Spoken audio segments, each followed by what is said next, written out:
Hello bachcho, let's read the question first. Question says that an uncharged capacitor is connected to a battery. On charging the capacitor, all the energy supplied is stored in capacitor.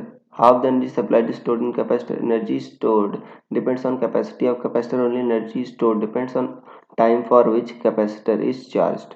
So students, सबसे पहले आपको समझना होगा की concept का user है.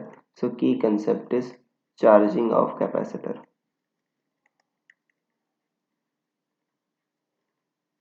Charging of capacitor.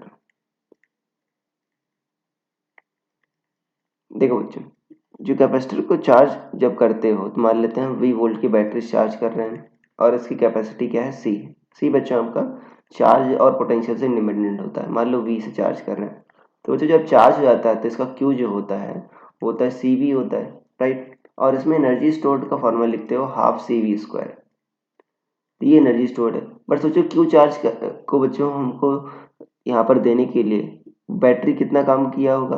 Work done by battery क्या होगा क्यू वी, राइट. क्यू क्या होता है सी वी. सो बैटरी ने हाफ बच्चों दुगना काम किया होगा और उसका हाफ ही स्टोर हुआ होगा. तो यहाँ पर देखो पहले पार्ट में कह रहा है all the energy supplied is stored in capacitor. नहीं बच्चों, half the energy supplied is only stored in capacitor. B सही कह रहा है half the energy supplied is stored in capacitor. C कह रहा है energy stored depend on capacity of capacitor only. नहीं बच्चों, सिर्फ कैपेसिटी पर डिपेंड नहीं करता है, वोल्टेज पर भी डिपेंड कर सकता है या आप कह सकते हो चार्ज पर डिपेंड करता है. तो ये तो सी गलत है. डी कह रहा है energy store depends on time for which capacitor is charge. नहीं बच्चों, एक बार चार्ज होने के बाद आपका उसके बाद वो टाइम पर डिपेंड नहीं करता ठीक है कि कितने टाइम तक वो चार्ज है या कितने टाइम तक बैटरी लगी है.